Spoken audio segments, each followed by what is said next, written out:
This is a HeadGum podcast.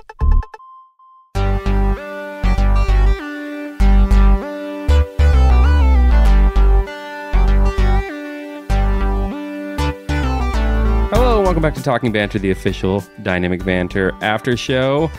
I'm Brett Register. With me, as always, is Owen Carter. Hey, Owen. Hello. We're talking about episode 10 of Dynamic Banter, the first time it got real, with special guests Andrew Delman and Brie Esrick. A special guest host. Which one was the Andrew host? Delman. He was the host? And a first-time guest. First time guest host. First time guest. First guest. Yeah. To me, they were both guests. Mm. I felt like Delman didn't carry the foul zone weight of hosting and was more of a guest. Mm. But I also think he's the most interesting person in the world. Sounds like it. Do you get that when you're around him? Yeah. To what extent? He seems like the kind of person who would have those kinds of stories. Like, it's not a surprise. Is Lee a lucky woman, or is she always going to be overshadowed by the bagpipe stories? You know, hard to say. Oh, man. Well, they had their first guest, and I wanted to have our first guest, but I didn't run into the crazy lady in the halls. But I did it. I did the hall walk twice. I tempted fate twice. You did. Well, this is what I thought would be funny. Go with me. I run into the crazy lady, who I've had a good experience with, but everybody else, not so much. I use whatever charm I have to convince her to come do the podcast.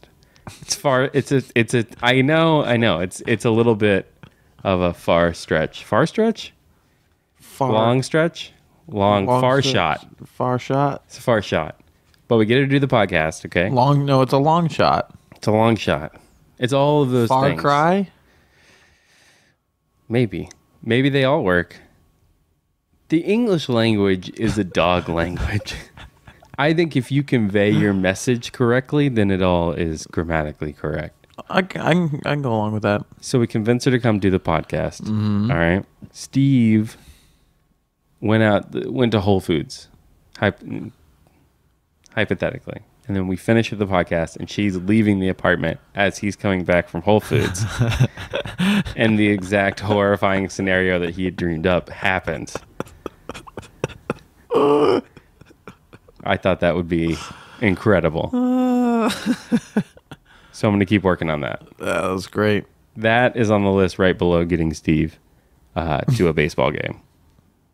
Mm-hmm. What did you think about the hypothesis that she was a ghost? Because back to our ghost discussion, that would be troubling. We've got pictures of her. I don't know if that works for ghosts. All rules are hypothetical. Right.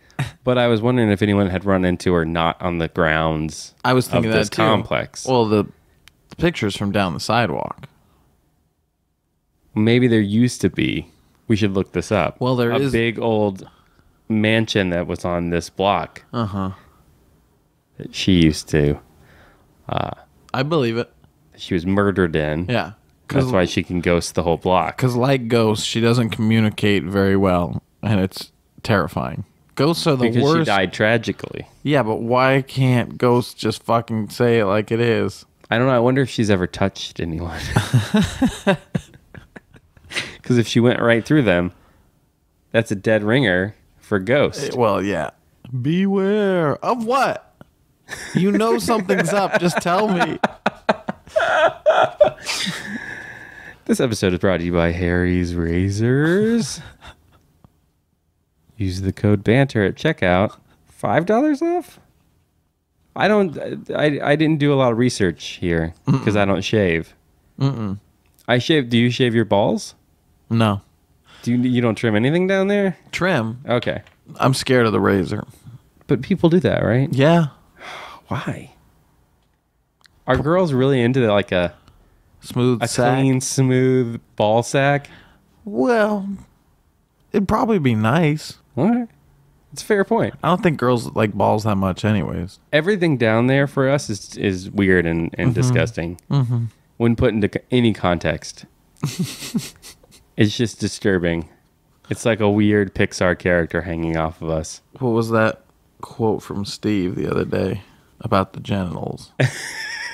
I don't remember. I think someone tweeted it. I'll see if I can find it. Okay, you look for that. So yeah, just type in banter. Again, it's a banter code. That's why I think that this is clearly we're supposed to do the spot too. Type in banter at checkout for $5 off. Type in banter at checkout and banter at checkout and banter at checkout. $5 off. $5 off. Type in banter at checkout. $5 off. This episode is brought to you by Harry's Razors. $5 off. I've got clean sheets, shaved legs, and I agree. When I used to swim, once I shaved like my arms. You know what? I might not have shaved my legs. I think I just shaved my arms. But when you slip into the sheets, it is noticeable. It's a weirder sensation. But I think slipping on a shirt too was also weird. Yeah, I could see that. Was it pleasant? Yeah. It's more tactile. Like the sheet is rubbing across your skin. It's not impeded by hair. Because you don't feel hair. No. So it's taking up a lot of the touch. You should shave your arms as an experiment. I did. I shaved one once. But I mean, now for this, you should shave the other one. Balance it out. Speaking of experiments, I got my Warby Parker glasses in. Oh, yeah? I'm very excited. I got to model up so I can... You got to tweet out pictures. I tried them all on. There's some good ones. Good. There's some wild cards. Yeah, did you 3 probablys and then 2 let's just see. There's one that I'm probably going to get either way. And then there's 2 that I would just not ever get. So we'll see how it all shakes out. I found the quote. Okay. It's funniest when the genitals are in the least appealing condition. But aren't they always? They don't move around. No, but yeah. Dirty. Oh yeah, dirty genitals. Infected. Ugh. Why do they lock the razors up at a supermarket? Are they expensive? Maybe. I was wondering if they thought someone would attack people with the razors, but they're not checking you when you come in the store. No, and there's knives and stuff that aren't locked up. They're probably expensive. Yeah. Okay, that's a good answer to that question. I was really wondering that. Why do they lock up the condoms? Because people would just steal them. Maybe they'll just steal the razors. Maybe. They probably did the math, and that was the highest stolen item, and they put it under lock and key. I had a friend who used to be really good at stealing CDs. He had a system. I can talk about it now because no one sells CDs. But he'd bought one of those. Remember when the old days when you'd have to take all the wrapping off a CD and it was excruciating? And so they made that little plastic thing that would slip on the top, and it had a little razor right in the middle, and it would cut it.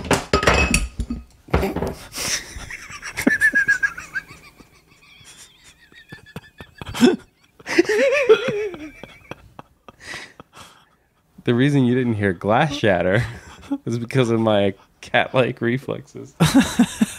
Oh boy. So he'd wear a puffy jacket, and he would go in with that thing, and he would hold a stack of CDs. And then the last one, or the middle one, I can't remember, he would slice the plastic off of it, and while he was looking, he would just flip just the disc out and put it in his pocket. So if they were watching him like a security cam, they wouldn't see him pull it out. But puffy jacket, that's pretty obvious. It was in Ohio. Yeah, you get away with it. It's cold enough there. Was he looking at multiple copies of the same CD? I don't remember. I think he just had all the CDs he was going to steal, and he would flip through them one by one. But he finally got caught at a Target, and he said half of the thing when he was sitting in there was the guy congratulating him, because he's you've been in here a few times. He's I thought you were stealing, but I couldn't get it on tape. And so he had done it so many times that the guy was watching for him, and finally got him, pulling the disc out. And after that, he never did it again. Was that their we've been playing cat and mouse for 30 years? Yeah, it definitely was. It was the shittiest, Catch me low if you can. consequence. Catch me if you can. Exactly. But I'm sure that guy went home and was like, you know what happened today? This really clever guy. I don't feel like he got in too much trouble, but I think they only had him stealing like one CD at that point. But anyway, that's why they lock up the razors, kids, and the condoms. What do you think about onion rings? Good. I'm so disgusted by them. Really? Yeah. I'll put them on like a hamburger because it's all going to get mushed down together. Good on a hamburger. Like with a bowl of barbecue sauce and some applewood smoked bacon. Sounds like you like them. We could go have that like right after this. No, I could never eat them by themselves. I think it was because I grew up really close to an Outback, and we would always end up going to Outback, and all my stupid friends in high school would order a bloomin' onion, which is the worst one. Because you're basically just eating onions. Yeah. With some batter. Yeah. I've never had a bloomin' onion. Ever? I avoided it somehow. That's fine. Like you should at this point, if you ever ate one, I would really judge you. I'd still like to try one. People seem to like them. Who are these people? I want examples. No, they're really gross. They really are. Outback is not sponsoring this episode of the podcast. This episode is brought to you by Harry's Razors. What are your thoughts on putting your hands above your head when you're choking? Is that a thing? I've never heard that. Have you? It was new to me. But I don't want to be like Steve with the meat cute. I don't want to be so. Maybe it's a thing, but I can't imagine how that. Maybe it like brings your rib cage up. We're lifting our hands above our heads right now. If you were choking right now, would you feel better? Feels the same. Feels the same. I'm willing to say it's old wives' tale. I'm definitely gonna. I guarantee the next time I'm choking, I'll remember it and I will try it. Okay. That's not. Someone tries to help you, and you're like, wait. Yeah. It still feels like I was told you throw yourself over a chair. Oh, sure. And like a shot to your guts, you throw up whatever you're like choking on. Throw yourself down a flight of stairs. Yeah, or like throw yourself off a balcony. Yeah. Or like if you're in a plane, throw yourself jump. right off the plane. Just jump. If you're in like outer space. Did you see the video of that guy who dived without a parachute and landed in a net? What? And fucking How? nuts. No. What do you mean he landed in a net? They set up a big net. What? In like the desert. And he skydived without a parachute. He skydived without a parachute on purpose? Yeah. They set it all up. There was like tracker lights and stuff so he could like guide himself to it. Some people have less to live for. You know? I don't know. Some that mechanism that says don't do it is like doesn't work.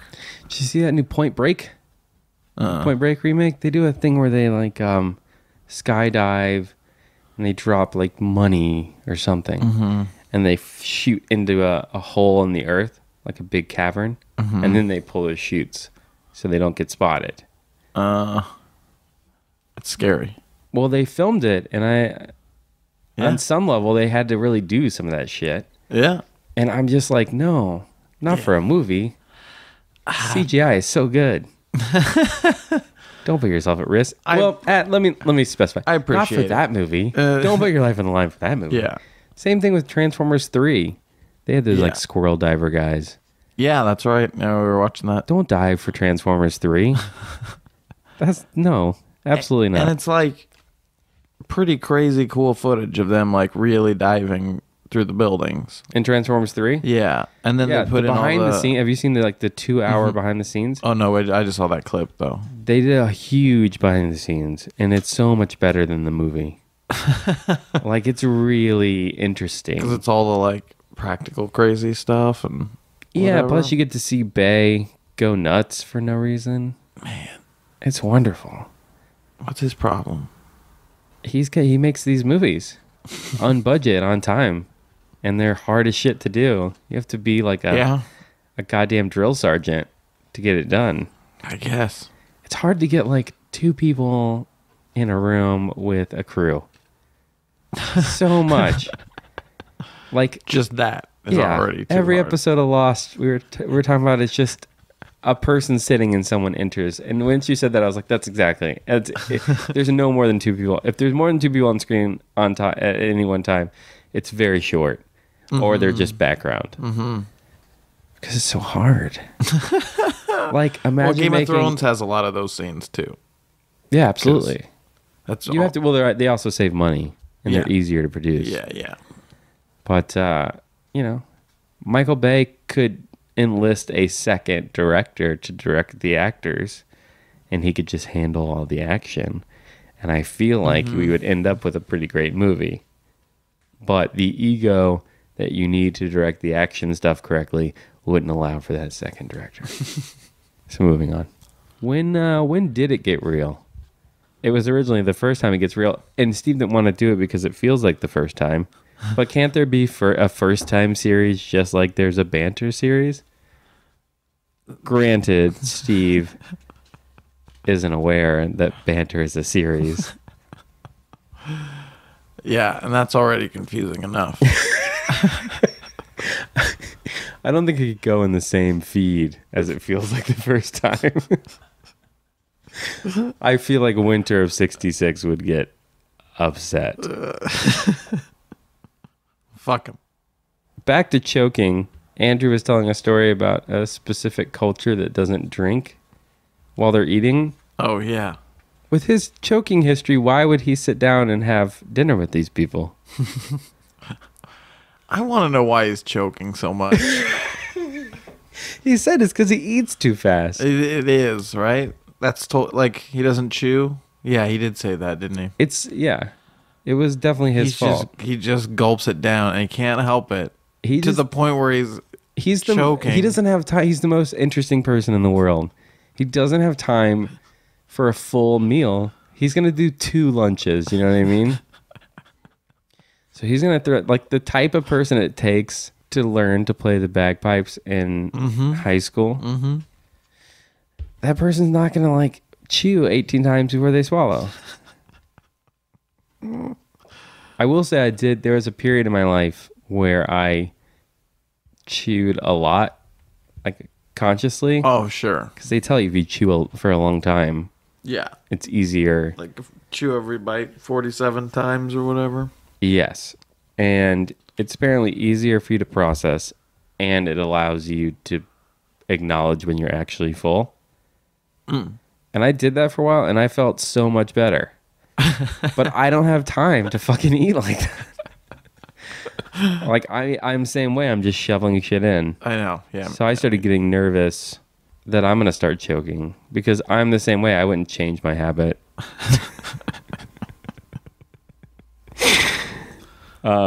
What's the deal with you and the accordion? What about it? I have that you played an accordion show. Show? Did I misunderstand that? I got real excited and sad that I missed it. Sometimes I play accordion.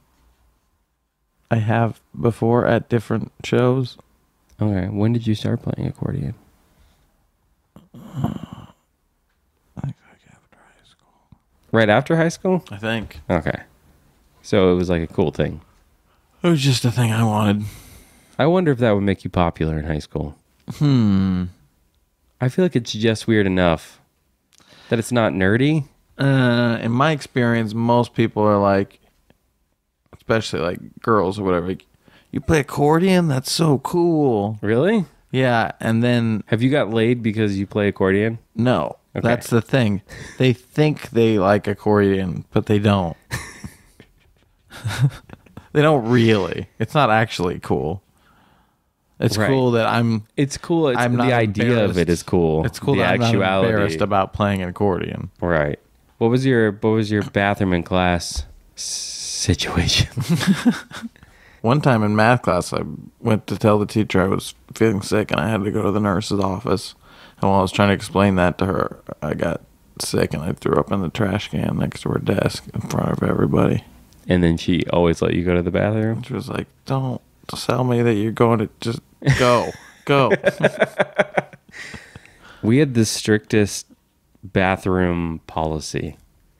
Like every time you had to go to the bathroom, you had to make a case, like a federal case for why you needed to go to the bathroom and how long you were going to be gone. That's so fucked up. In the middle of class. Uh-huh. It was always, and it's because we abused the system and we would go to the bathroom and they wouldn't see us till like the next day. We would just not come back. But my thing is, if I'm not paying attention, Who that cares? teacher wants me to go to the bathroom because otherwise I'm going to start distracting people. Yeah. Hopefully they loosened up those policies. This is the same people who wouldn't let you play Game Boy or whatever. Right. I went to a private school, and it's like usually private school you think you're paying money so the teachers are like better. These teachers were just like older and bitter. There was a couple good ones, but most of them were just like angry. They were not into the fun that I wanted to have all the time. This leads right into the next thing, talking about the teachers in my school, because we had one in particular that was 100% deaf in one ear, and then partially deaf in the other ear. So we would go take like a pencil and we would put it in the electric pencil sharpener and then just go and sit back down, and it would just be like all class because she couldn't hear it because it like didn't register. There was enough noise. But the Delman's watch thing, some kid at my school did that and was really? like, I remember watching it angrily get shut down by a teacher. Like he put some science video on, and he looked at it, or he started to walk away and it stopped playing, and he went back and played it again, and he walked away and it stopped playing, and he turned and he just fucking like laid waste to the classroom and started like basically hunted out who had the watch. It was like clearly not the first time. Yeah. So I like to believe that because Delman's the coolest person in the world, that just got from him to my school. Oh, somebody had to go get a You think he started it? Yes, I want to believe. That's good. He was, he sold me. He sold me on his ability to get that done. Yeah. He's a trendsetter. Did you guys watch the nude Romeo and Juliet? What? Do you know what I'm talking about? Oh man, there's a Romeo and Juliet movie that they play in like every high school, and the hottest chick, yeah. Yeah. Okay. Yeah. The Zeffirelli one, right? Yeah. Why would they play that? Like in what world? 'Cause even at my school. Yeah, because it's art. I mean, yeah, Yeah. I'm in. There should more of that. Why not? They should play like Nymphomaniac at high schools. You know? I do think there's some stuff. I think they should show Requiem for a Dream and Kids, Yeah. because those movies scared me off of drugs and sex. Yes. I always good. said when I had a kid I would show him Wonder Chosen, and I haven't, because I don't know if that's actually like a terrible idea. Oh, yeah, that's interesting. Wonder what that would do. I want to believe it would make him a better rounded human being, Yeah. but it might make him a total psychopath. He might not be old enough to discern. It's funny. Did you go to your high school reunion? No. Why not? Because Facebook is an ongoing high school reunion that never ends.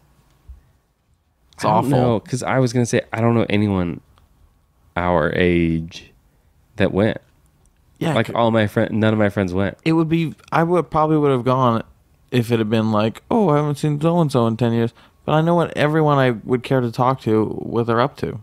Because of Facebook. Yeah. So you're saying on the podcast that Facebook is ruining reunions? Yes. Okay.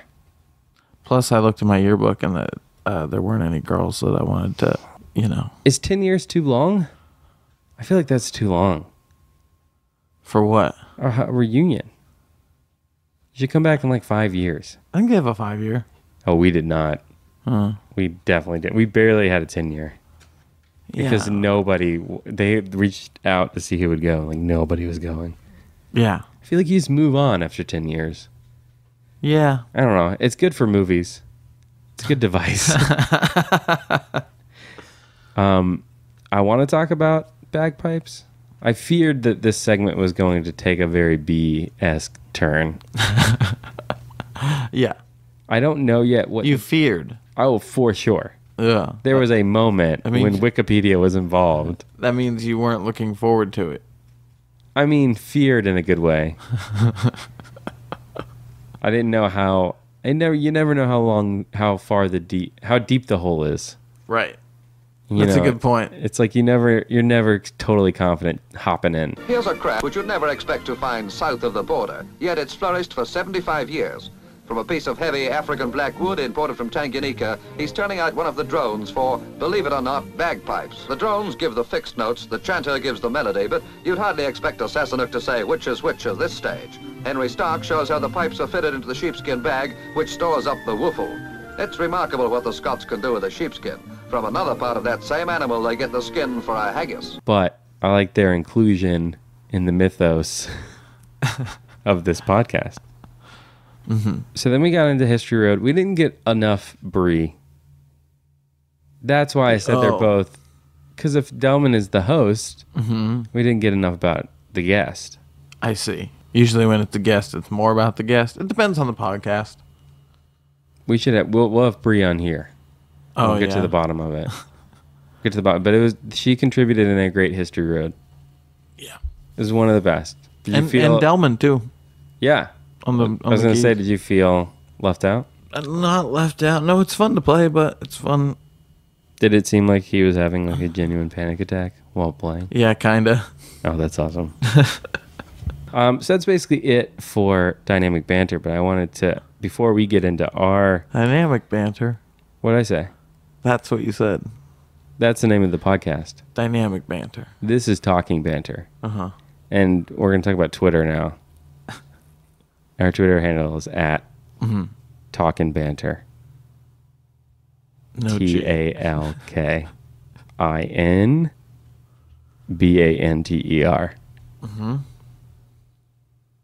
talkinbanter@gmail.com. Email. At Talkin' Banter. TalkinBanter. talkinbanter@gmail.com. Email. Forrest Norris 3. He didn't ask a question, but he did an amazing GIF of us. I wanted to give him a little shout out. Thank you. Is that... Yeah. Yeah, I got to pull it right here. Awesome. I love it. Thank you so much. How does he know? How does he know that I sit like that? That is super accurate of you. How does he know? We've never done a picture or anything. I'm sure there are pictures out there, or he lives in the walls. Maybe. Which either way I'm fine with. But yeah, this is incredible. Thank you. Yeah. How do you save it though? Oh, I don't know. I'll figure it out. I want to make it our icon. Oh yeah. On the Twitter. Speaking of high school, Ashley Desjardins. That can't be right. She has a question for us. She says, what is something you did in high school or middle school that you now realize was probably really weird?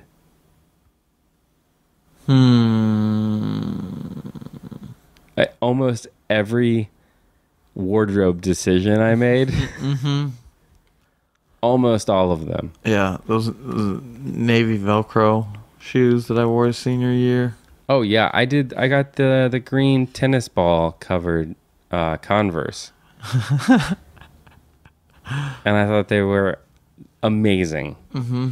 We used to wear towel shirts, like shirts that had like a towel type material, like a terry cloth. Why? All the baggy jeans, all of them, like Jinko skids. Oh man. Absolutely not. That's my answer. Grandpa Yeti at Grandpa Yeti. Well, he tweeted us twice. The first one said, just listen to the August 4th episode. I don't even know when Hey, I don't either. Thanks for listening. Yeah. Last one? I don't know.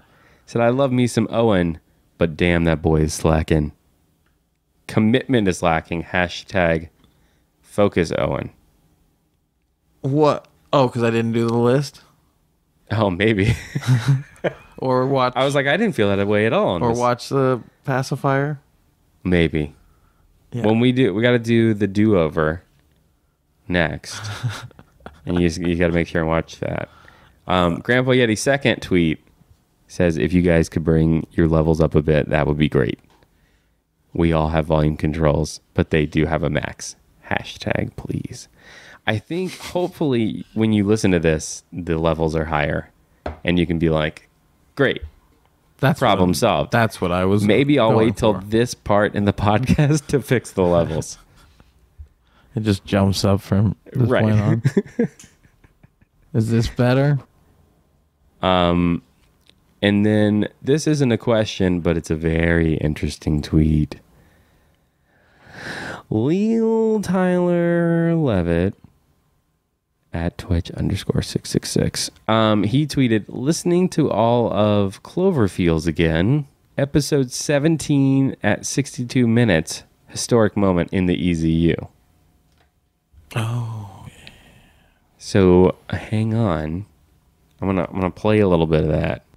M. Rodriguez sent us an email that says, hey, Steve, hey, Mike, I think you should drop the Cloverfields podcast in lieu of a new one. Keeping this podcast and starting a new one both have benefits and drawbacks. You're right. You can go back and forth for air. I think starting a new one outweighs keeping Cloverfields as a general podcast.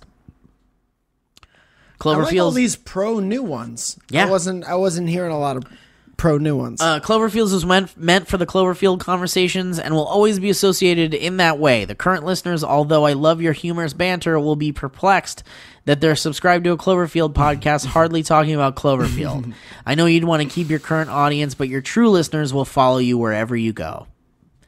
If I'd find it fitting Which for we're you... very grateful for. We shouldn't just breeze over that. No, of That's a course. very special thing. Of course, and I appreciate everybody who cares enough to follow us around. Yeah. I think that's great. I think you're great people, and I very much appreciate you. I'd find it fitting for you guys to start and promote a new podcast, one more generalized, one that's geared towards complementing your awesome banter and dynamic. It would be about anything and everything that interests both you guys, and that's what I, as a fan, subscribe for. What if we started a podcast called Dynamic Banter? Oh, that's great! That's pretty good, right? I think that's a great name. That's crazy.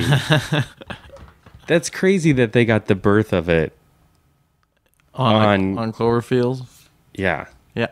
So fucking good looking out, man. That was a good pull. Who pulled that? Lil Tyler Levitt. Awesome. You win, man. All right, I got another question here.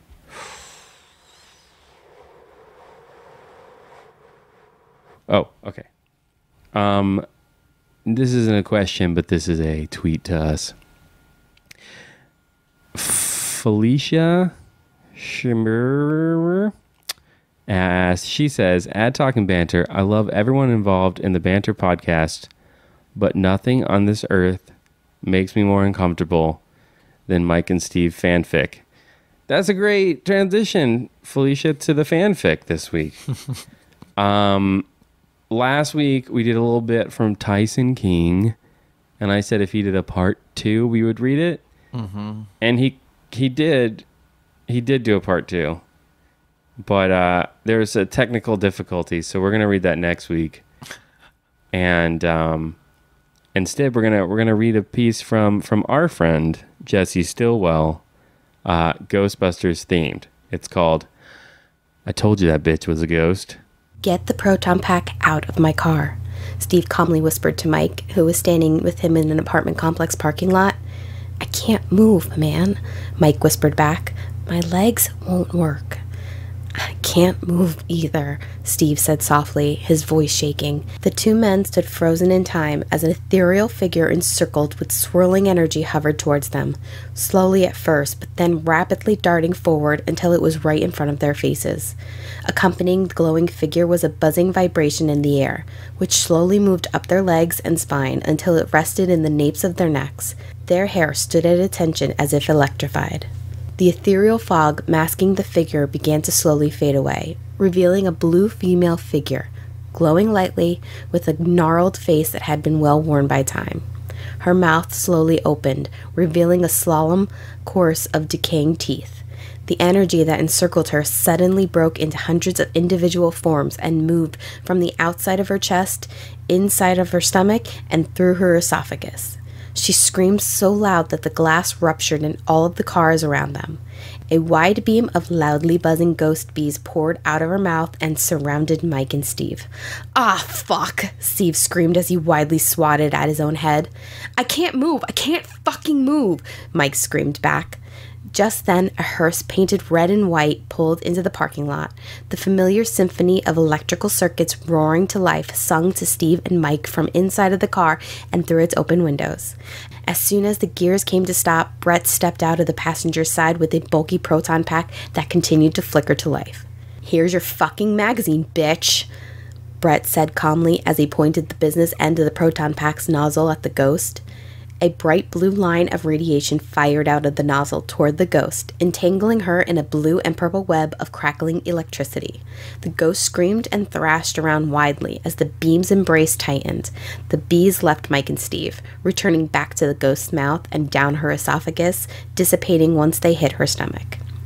"Owen, throw the trap!" Brett screamed at the car. "Owen, now!" "Should I play a song first, or?" Owen asked. "No!" Mike and Steve screamed in unison. "Throw the fucking trap!" Owen shrugged, stepped out of the car with a rectangular ammo box with wheels that was plastered with biohazard stickers, and bold as strike. The trap stopped directly under the ghost and cracked open. A wide beam of bright blue and purple radiation surrounded the ghost and pulled her down into the trap. Only the sounds of car alarms and the panicked breaths of Mike and Steve remained. The nightmare was finally over.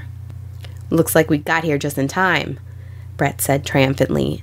Steve fell to a sitting position in the middle of the parking lot, deep in the throes of an adrenaline stupor. Mike held his head in his hands where he stood and rocked back and forth. "I told you that bitch was a ghost!" Bree screamed down from the apartment window overlooking the parking lot. And that's it. That's amazing fanfic from Jesse. Wow. Who was doing a fantastic after show to this show. I'm surprised he found the time to write that while he's off in the void. I know. He has nothing but time. And he's getting deep into the EZU. Mm-hmm. He's finding some real nuggets. So if you're not checking that out, you should be. Tyson, we're going to get to your fanfic next week. If you send it again, I can read it.